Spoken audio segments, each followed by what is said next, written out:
Ashamaa kabajamtoota fi jaalatamtoota hordoftoota chaanaalii YouTube jalatti argamtan hunduma keessan nagaan koo kan kabajaa kan jaalala bakkuma jirtanitti isin bira naaf haa ga'uun isinin jedha.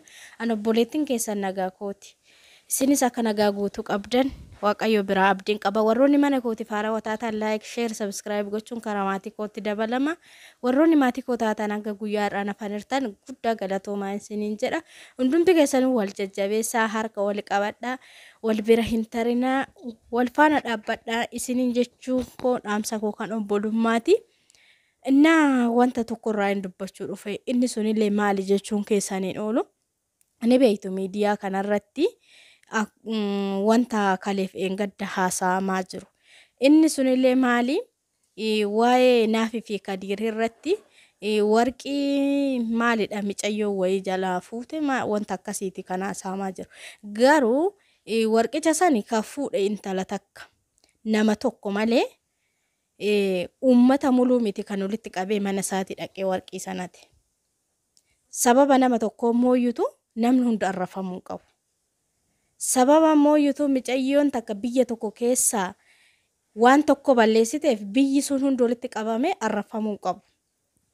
Eessi nuti har'a lagaa fi gandaan amantiin gaafa wal qoonnu dhaloonni boru dhufoo maan nurraa dhaalanu jibba nurraa dhaalamoo haasaa hin taane haasaa hin malle haasofni tokko berii iddoo gattaa'anu laallatanii ta'azzim jedhanii ta'an.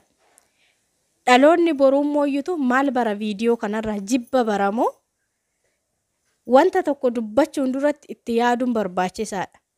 Meeshaan isaa badeetillee meeshaa saniif aarullee namni suni biyya mara walitti qabee nama mara walitti qabee arrabsuun qabu. Kan mana san seene micayyoo takkittiidha. Kan fuudhamte ishii fuudheedhanii shakkanillee micayyoo san takkittiidha. Akka inni dubbatutti garuu ani kanan ija koo ija Waaqayyo na uumen argee miti. Waaqayyoollee wanta ija kee tokkoon argite irratti ragaa ba'i jedha malee wanta ija keetiin ija Waaqayyo si uume hin argine irratti ragaa ba'i hin jedhu. Maaliif wanta argite tokko irratti kan ragaa baatu ishii fuudhullee wanti irraa beeku hin jiru ani. Haala inni haasa'e na aarsaa jira. Haalaan inni haasa'e maalidha? Ani arsiis bakka bu'ee osoo dubbachuu hin ta'in mooyyutu biyyuma kamillee jimma bakka bu'ee maal bakka bu'ee dubbachuu osoo hin ta'in ani nama biyyaa fi gandaaf amantii wal qoodee haasa'u kana das nan jedhu. Jale mallee dasillee nan jedhu wanta akkasii irraa illee haasa'uu hin barbaadu. Garuu inni walitti qabeeti viidiyoo kalee hundi keessanuu argitanii jirtu. Intalli warqii hattee mana kooti arsiidha.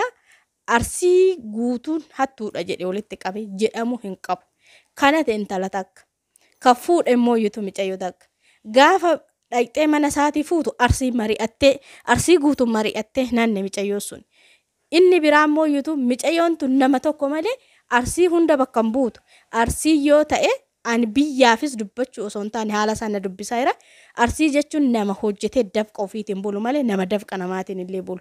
Arsii jechuun biyya gootaa biyya mooyyutu namni beekamaan keessatti dhalate keessatti guddate eenyumtu isin ni hima. Ani dubbachuu osoo hin taane arsii bakka bu'eetis dubbachaa hin jiru. Jimma bakka bu'ee maal bakka bu'eetillee dubbachaa hin jiru. Garuu haala inni itti dubbate sana. Meeshaa fe'ellee badu wanti fe'ellee badu. Jecha boru nama qaanessu tokko dubbachuu hin qabu. Inni kuni micayyoo dhinnaarra of jalaa qabu arsiidha fuudhe inni sun. Ni beektu hundi keessanuu naafiin biyyi ishii arsiidha. Garuu walitti qabee arsiin guutuun hattuudha.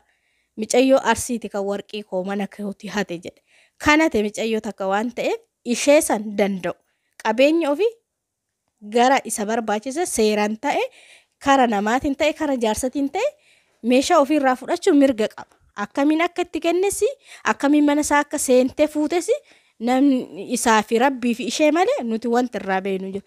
Garuu miidiyaa irratti ol ba'ee arsiin akkana jimma akkana wallagga akkana jedhanii too nama tokkoof jecha biyya guutuu arrabsuun dhugaa sammuu nama fageessee hin yaadneeti malee jecha akkasii jedhamuu hin qabu gonkumattu.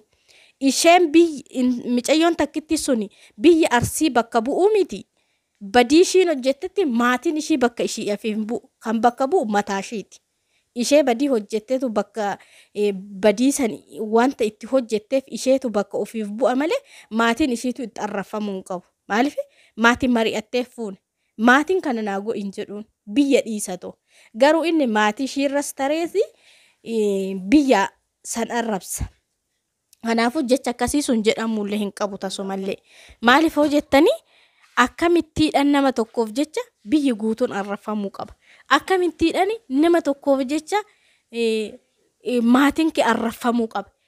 Akkumaan biyya tokko keessatti bari garaa haadha tokko keessa gaafa ba'u namni tokko obboleeyyan makee keessa nama gaariitu jira. Nama amala hin taane qabutu jira.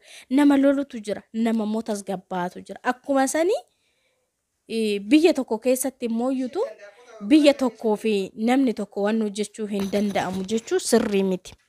Kanaafuu haasaa akkanaa kana mooyyutu wanta tokko gaafa dubbattan itti yaada dubbachuu qabda. Nuti hoo dhaloonni ammaa kun maal isarraa barra isa kanarra? Ganda tokko keessa gaafa waa bade biyya tokko keessa gaafa waa bade biyya mulu walitti qabne arrabsuu qabna arrabsuu hin qabnu. Abbaan dhimma abbaa dhimmaati malee biyya wanti bakka buusu tokko hin jiru. Akkuma xannacha tokko foon hunda ajeessa Oromoon jedhu sani nama tokkoof jecha biyya guutuun arrafamuu hin qabu. Badii nama tokkootiif jecha badii shamara takkaatiif jecha shamarri muruun hin arrafamtu. Badii dhiira tokkootiif jecha dhiirri muruun walitti qabamee hin arrafamu. Abbaan dhimma abbaa dhimmaati. Isheenis abbaa dhimmaa waan taateef dhimma isaa waa'ee qabeenya isaa gara ta'etti irraa fudhachuudha. Kara seeratiin barbaadu kara jaarsatiin barbaadu malee ol ba'ee arsiin akkasii asiinu soddooma qabamu. Kama beektanii arsiirra fuudhe asiin immoo yuutu arsiin akkas an arsiifillee dubbachuuf osoo hin taane haala isaatiitu na dubbise. Inna wanta akkanaa kanarraa of qusachaa odoo dubbattanii bareeda sin jechuu jaaladha. Warroonni jecha hin taane wanta mooyyuutu namarraan bareenne tokko wanta mooyyuutu osoo namaan hin mari'anne miidiyaan hin mari'anne gaafa ishees dhaqee booleedhaa fuudhee mana ofii galchuusan.